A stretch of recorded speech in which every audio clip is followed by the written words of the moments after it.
Coming up, the University of Iowa breaks records in women's basketball. And later, Iowa City continues to bring new art to town. And the Heartland Trophy stays in Iowa City. Today's going to be chilly, but the rest of the week won't be quite as bad. All that and more coming up on this Monday morning edition of DITV News. Don't go anywhere. DITV News starts right now.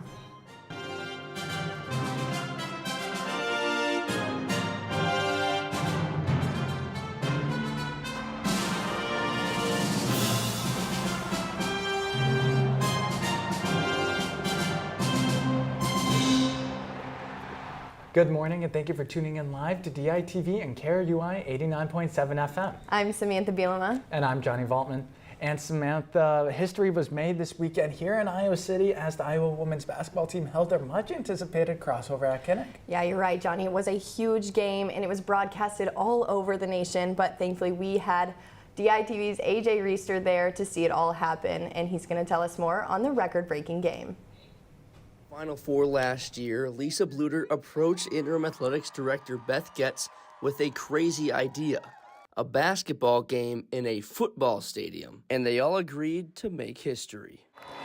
I just want to say a huge thank you to everybody that made this day so special, from the University of Iowa, the state of Iowa, and our women's basketball program.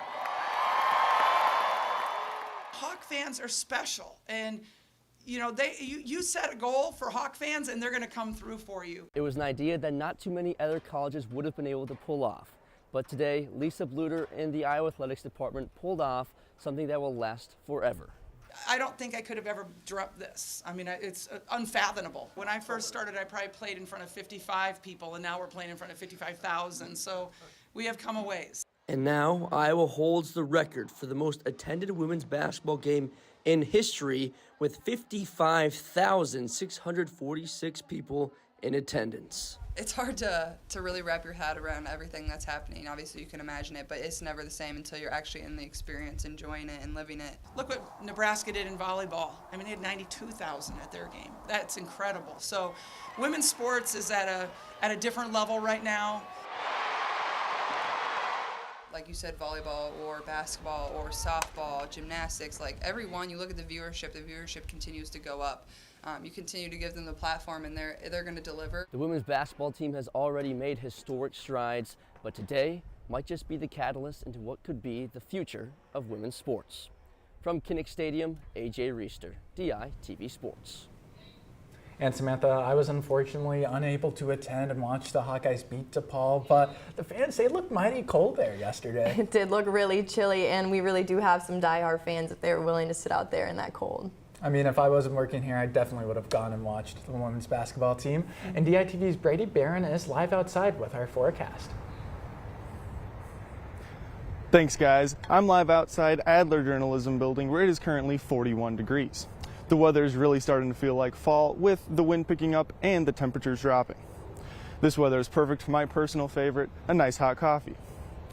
Today is going to be mostly sunny, with a high of 56 degrees and a low of 33 degrees. Tomorrow will be partly cloudy, but the temperature will warm up a little with a high of 62 degrees and a low of 42 degrees. The temperature will peak at 69 degrees on Wednesday, but there will be 15-mile-per-hour wind. After that, the temperature will drop back down to the low 60s for the rest of the week. Back to you, Johnny. Thanks, Brady. Tonight, the Young Americans for Freedom welcome speaker Chloe Cole to the University of Iowa for a presentation and Q&A.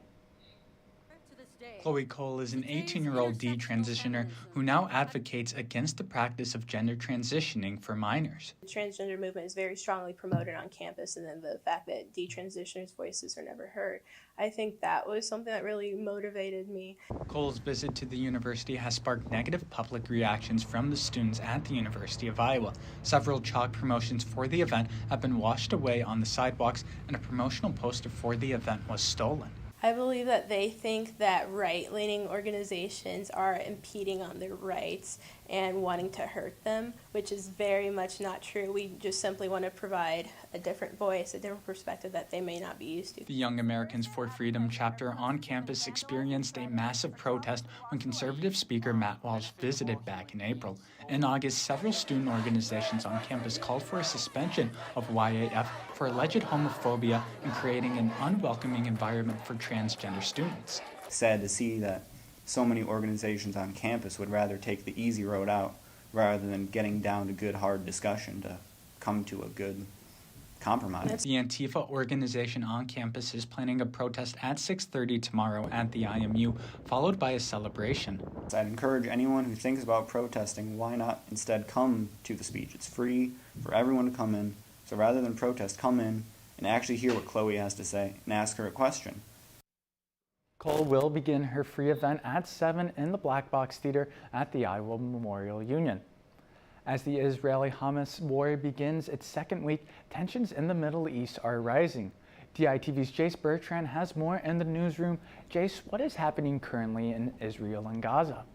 Well, Johnny, the fighting in Israel appears to have subsided for now, and the Gaza Strip has become a war zone.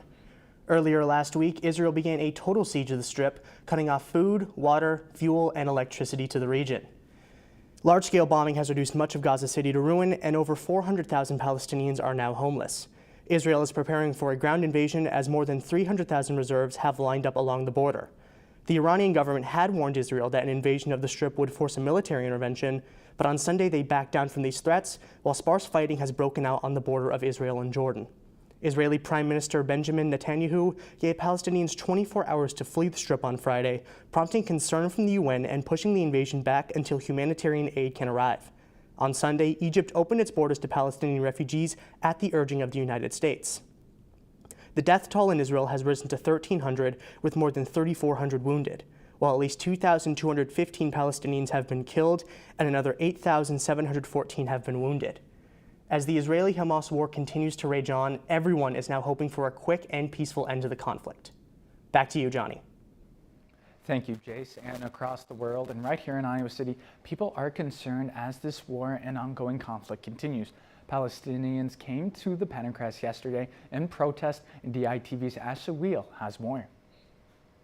Free Palestine! Free Gaza! Free Gaza! Iowans for Peace, Veterans for Peace, and Iowans for Palestine, along with other supporters, came to the Pancras to protest the killings of Palestinian people. It's time for us to stand up for human rights for all. Palestinians are hoping for freedom, saying Israel has occupied their land for 75 years. Our land, our water, our borders, that's what freedom is all about, and that's what we are asking for. We're not asking for much. The people are also asking to be heard. We are not terrorists. We are just people asking to be heard and to live free. Many feel the U.S. government has not done the right thing. America's response is totally a disgrace response. We have been saying it for the past 9 days. And hope for more people to understand their perspective. The American public is not aware of what's going on. Now it's a continuation of the same story. I call it a genocide against the Palestinian people that lasted at least 75 years already. From Iowa City, Ashley Wheel, DITV. Following Kevin McCarthy being voted out of his position as Speaker of the House and Steve Scalise dropping out of running for the position, the Republican Party has picked Jim Jordan as their new nominee for Speaker of the House. Jordan is a close ally to former President Donald Trump and has gained support from former Speaker McCarthy. Jordan hopes to unite the Republican Party, and a floor vote for the new Speaker could happen as early as Tuesday. And walking across Iowa City, I've noticed there's new art in downtown. DITV's Hannah Lipsky is live downtown with more. Thanks, guys. That's right. There's a new addition to the heart of the pedestrian mall on this wall here on Graduate Hotel, along with other projects around the downtown area. The Iowa City Downtown District has been installing public art for around 11 years. These public art projects include benchmarks, icy murals in the doors of downtown to beautify the back doors of businesses. Public art is incredibly important, we think, to Iowa City, to downtown Iowa City, and to really all communities, because it creates not only a vibrant and beautiful space in our public, or in our public playground, like we like to call it, but it's also opportunities for paid artists. After the renovations of the Ped Mall, 10 of the original benches were preserved to be the Benchmarks project. These benches outline the playground and are painted every year. For the latest mural, Graduate Hotel wanted to incorporate the Iowa City community. For it to be something that meant something to people locally. Goldbaum incorporated Iowa City in his design of a creative studio. He also kept the UNESCO City of Literature recognition in mind. The desk and the home studio is like kind of a very private space, and my drawings that I do in my sketchbook, these interiors are generally kind of like a private thing that I do, by myself at my house. And then to kind of like put that on a very public wall and to connect that with the window kind of looking out into the rest of the world.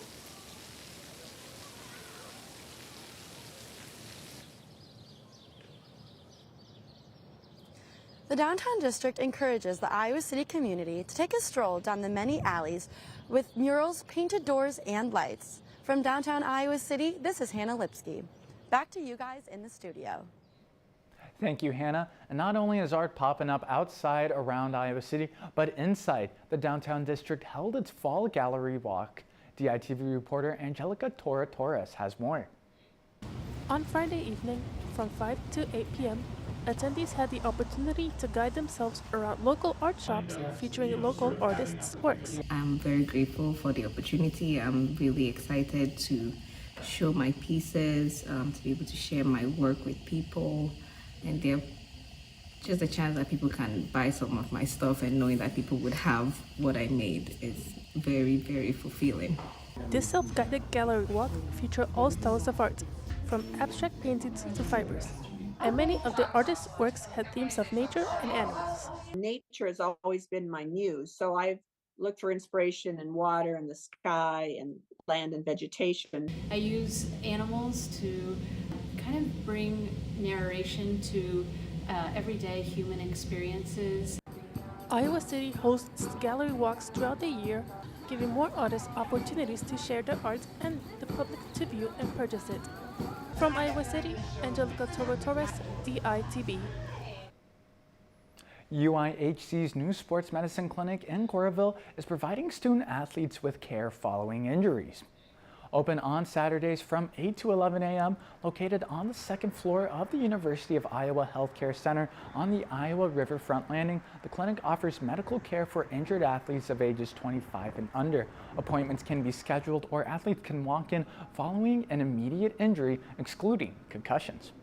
But the other thing that's unique about this clinic versus our normal clinic throughout the weeks is that it's a walk-in clinic, so it's easier access. If you don't have to have an appointment, you don't have to go through scheduling and all that kind of stuff. You can show up and be seen that day, which I think makes it easier for patients to be seen. This clinic offers brace fittings, x-rays, and physical therapy. The clinic works closely with school athletic trainers to provide consistent care to the athletes. The walk-in clinic will run until October 28th. And Samantha, while history was made here in Iowa City yesterday, there was a big football game up in Madison on Saturday. Yeah, it was great, and Wisconsin is a Big Ten opponent of ours, so it was a big deal. And we had the opportunity to have Michael Merrick and Max von Grease there to witness the game in person, and they'll tell you more about it. Kirk Ferentz and his Hawkeyes traveled to Camp Randall today in a huge Big Ten West matchup with Wisconsin for the Heartland Trophy. Deacon Hill made his homecoming back to Wisconsin, but the offensive plan for Iowa was simple: run the ball and get it into LaShawn Bogey Williams' hands. Unfortunately for the Hawks, Eric All would go down with a serious knee injury in the first quarter and wouldn't return back to the game. But just 4 minutes into the second quarter, LaShawn Williams made a one-man miss and then took it 82 yards all the way to the house, making it 7-0 Hawkeyes early in this one.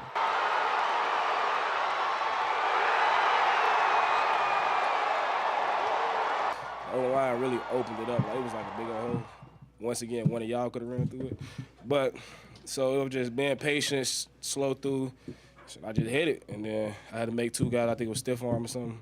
And after that, just got to run. The offensive line would show out, helping produce 200 rushing yards on the day, with Williams having 174 of those yards.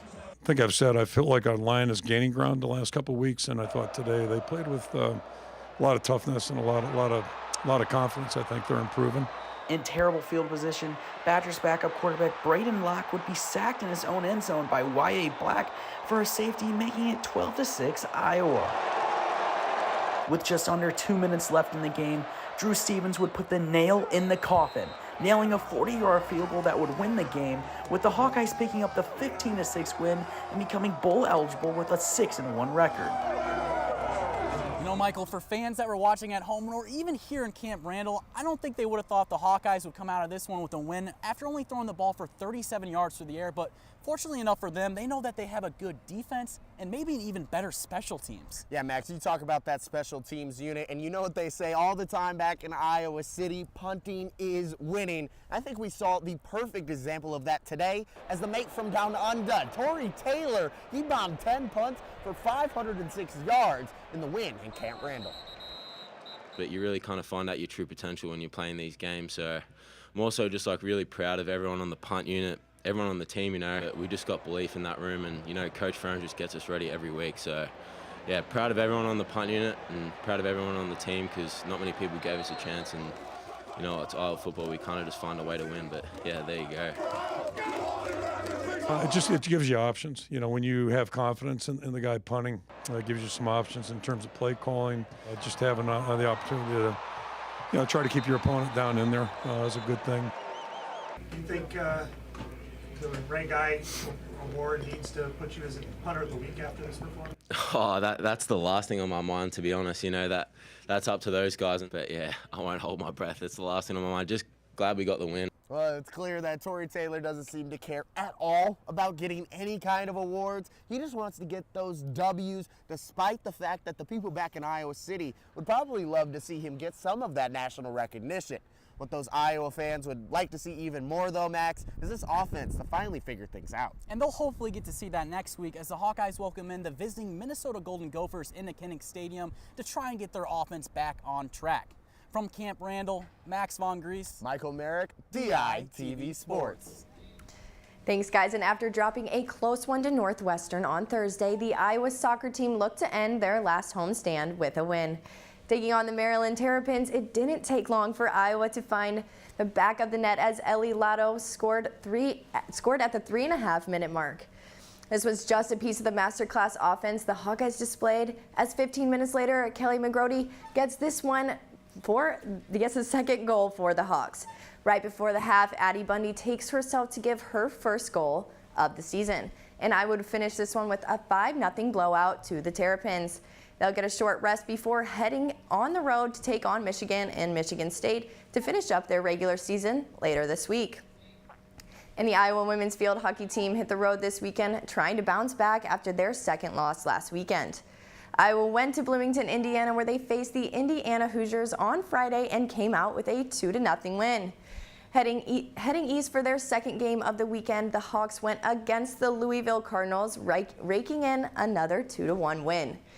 With only 3 games left in the regular season, the Hawks are ranking 4th in the Big Ten, but their 2 losses did come at the hands of 2 Big Ten teams, so they'll have to keep on their toes heading into the postseason. And Iowa volleyball continues their mid-season struggles. The Iowa Hawkeyes enter the weekend on a 6-game losing streak, and Iowa took on Penn State at home this Friday, and it was a quick turnaround as Michigan State Spartans came to Iowa City on Saturday. Unfortunately, both games ending in a loss, but the Hawks did finish off the weekend there. Iowa ranked last in the Big Ten, but their hopes are high to move up in the rankings as they still have quite a bit of season left to play. And yeah, Johnny, it was a big weekend for Iowa sports fans, and as these fall sports are coming to an end, they really need to pick it up. Yeah, and I think, you know, the football team, they're doing good, field hockey, and I can't wait to see this team come postseason. And that's all we got for you this morning on this Monday morning edition of DITV News. If you'd like to Thank you for listening. Be sure to head over to thedailyiowan.com for all your latest news between Monday and Friday. For DITV News, I'm Johnny Valtman. And I'm Samantha Bielema. Have a great day.